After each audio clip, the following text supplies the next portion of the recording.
ఇక మరో breaking news చూస్తున్నాం. ఏపీలోని దక్షిణ కోస్తా రాయలసీమ ప్రాంతాల్లో వర్షాలు దంచి కొడుతున్నాయి. వైఎస్ఆర్ కడప, కాకినాడ, ఎన్టీఆర్, చిత్తూరు, డాక్టర్ బిఆర్ అంబేద్కర్ కోనసీమ, కర్నూలు, విజయనగరం తదితర జిల్లాల్లో వర్షం బీభత్సం సృష్టిస్తున్నాయి. అత్యధికంగా సాయంత్రం 6 గంటల వరకు వైఎస్ఆర్ కడప జిల్లా దిగువ కల్వట్లలో 16.6 సెంటీమీటర్ల వర్షపాతం నమోదైంది. 5 రోజుల వరకు రాష్ట్రంలోని పలు ప్రాంతాల్లో భారీ వర్షాలకు అవకాశం ఉందని అమరావతి వాతావరణ కేంద్ర అధికారులు తెలిపారు. ఇవాళ పార్వతీపురం, మన్యం, అల్లూరు సీతారామరాజు, ఏలూరు జిల్లాల్లో భారీ వర్షాలు కురవచ్చని పేర్కొన్నారు. అలాగే వాయువ్య, పశ్చిమ మధ్య బంగాళాఖాతంలో అల్పపీడనం ఏర్పడుతుందని ఐఎండీ అంచనా వేసింది.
ఇక ఏపీలోనూ దక్షిణ కోస్తా రాయలసీమ ప్రాంతాల్లో వర్షాలు దంచుకొడుతున్నాయి. వైఎస్ఆర్ కడప, కాకినాడ, ఎన్టీఆర్, చిత్తూరు, డాక్టర్ బిఆర్ అంబేద్కర్ కోనసీమ, కర్నూలు, విజయనగరం తదితర జిల్లాల్లో వర్షాలు బీభత్సం సృష్టిస్తున్నాయి.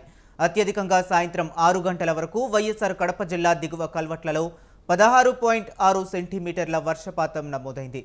5 రోజుల వరకు రాష్ట్రంలోని పలు ప్రాంతాల్లో భారీ వర్షాలకు అవకాశం ఉందని అమరావతి వాతావరణ కేంద్ర అధికారులు తెలిపారు. ఇవాళ పార్వతీపురం, మన్యం, అల్లూరు సీతారామరాజు, ఏలూరు జిల్లాల్లో భారీ వర్షాలు కురవచ్చని పేర్కొన్నారు.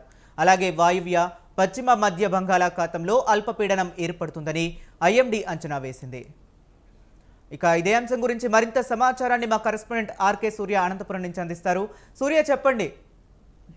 ఉపరితల ఆవర్తన ప్రభావంతో తెలుగు రాష్ట్రాల్లో వర్షాలు భారీగా కురుస్తున్నాయి. ఉదయం నుంచి ఎండ తీవ్రత కొనసాగడంతో వాతావరణ అనిశ్చితి నెలకొని కోస్తా, రాయలసీమ పలుచోట్ల పిడుగులతో కూడిన వర్షాలు కురుస్తున్నాయి. చాలా రోజులుగా ఉత్తరాదిలో కొనసాగిన రుతుపవన ద్రోణి 2 రాష్ట్రాల్లో దక్షిణం వైపు రాబోనుంది. వీటి ప్రభావంతో వచ్చే 3 రోజులు ఆంధ్రప్రదేశ్ రాష్ట్రంలో వర్షాలు కురుస్తాయని అమరావతి వాతావరణ కేంద్రం చెబుతోంది. దీని ఫలితంగా దక్షిణ కోస్తాంధ్రకు ఉపరితల ఆవర్తనం సగటు సముద్ర మట్టానికి 1.5 నుంచి 3.1 కిలోమీటర్ల ఎత్తులో విస్తరించి కొనసాగుతోంది. ఇక వాయువ్య బంగాళాఖాతం సరిహద్దు పశ్చిమ మధ్య బంగాళాఖాతంలో ఆగస్టు 13వ తేదీ నాటికి అల్పపీడనం ఏర్పడే అవకాశం ఉన్నట్టు తెలుస్తోంది. ఇక ఉత్తర కోస్తా, దక్షిణ ఒడిశాకు ఆనుకొని పశ్చిమ మధ్య బంగాళాఖాతంలో ఈ నెల 13వ తేదీన అల్పపీడనం ఏర్పడనుంది. దానికి ఒక రోజు ముందు అదే ప్రాంతంలో ఆవర్తనం అవతరించే అవకాశం ఉంది. వీటి ప్రభావంతో కోస్తాలో వర్షాలు పెరగనున్నాయి. ఈ నెల 11వ తేదీ నుంచి 14వ తేదీ వరకు కోస్తాలో అక్కడక్కడ పిడుగులతో కూడిన భారీ వర్షాలు కురుస్తాయని వాతావరణ శాఖ తెలిపింది. కాగా రాయలసీమ ప్రాంతంలో నెల్లూరు, తిరుపతిలలో భారీ నుంచి అతి భారీ వర్షాలు కురుస్తాయి.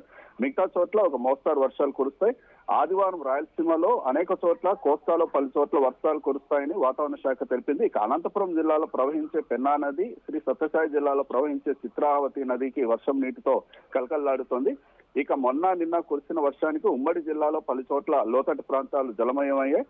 అనేక చోట్ల కాలువలు ఆక్రమణకు గురి కావడంతో రోడ్లపైకి వరద నీరు చేరడంతో ప్రజలు ఇబ్బంది పడ్డారు. గాలులు బాగా వీచాయి. దాంతో విద్యుత్ తీగలు కూడా తెగిపడడంతో విద్యుత్ సరఫరాకు అంతరాయం కలిగింది. జిల్లాలో ఖరీఫ్ లో సాగైన పంటలతో పాటు వర్షాధారం కింద వివిధ పంటలు సాగు చేసుకునేందుకు ఈ వర్షాలు ఎంతో అనుకూలంగా ఉంటుందని రైతులు హర్షం వ్యక్తం చేస్తున్నారు. అయితే ఆగస్టు మొదటి వారంలో వర్షాలు విస్తారంగా పడుతుండడంతో కొంత ఊరటనిచ్చే అంశం అని చెప్పాలి. సాధారణ కంటే అత్యధికంగా వర్షాలు కురుస్తున్నాయి. జిల్లాలోని రాయదుర్గం ప్రాంతంలో అధిక వర్షాలు పడుతున్నాయి. బీపీటీ ప్రాజెక్టు కూడా నీరు వచ్చి చేరుతోంది. ఈసారి పుట్లూరు మండలం మినహా అన్ని మండలాల్లో వర్షపాతం సాధారణ కంటే ఎక్కువ పడింది.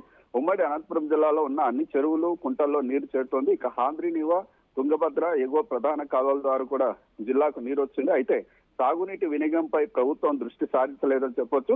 ఇప్పటి వరకు సాగునీటి సలహా మండలి సమావేశం కూడా నిర్వహించలేదు. దీంతో దిగువనున్న మిడ్ పెన్నార్, ఉత్తర, దక్షిణ కాలువల ఆయకట్టు రైతుల సాగునీటిపై ఆందోళన అయోమయంగా ఉంది. అదే విధంగా కాలువకు ఎప్పుడు నీరిస్తారనేది తెలియకపోవడంతో పంటలు సాగు చేసుకోవాలా లేదా అనేది తెలుసుకోలేకపోతున్నారు. అదే విధంగా ఈ వర్షాలకు వేరుశనగ పంటలు వేసుకోవడానికి చాలా అనుకూలం. అయితే ఇంతవరకు ప్రభుత్వం రైతులకు ఇవ్వాల్సిన రాయితీ విత్తనాల గురించి కూడా ఎటువంటి ప్రయత్నాలు చేయకపోవడంతో రైతులు ఆందోళన చెందుతున్నారు. ఒకవేళ రాయితీ విత్తనాలు ఇవ్వలేకపోతే ప్రత్యామ్నాయ పంటల గురించి కూడా ప్రభుత్వం ఎటువంటి ప్రకటన చేయకపోవడంతో రైతన్నలు దిక్కుతోచని పరిస్థితిలో ఉన్నారు. Harish. Okay, right. Thank you Surya.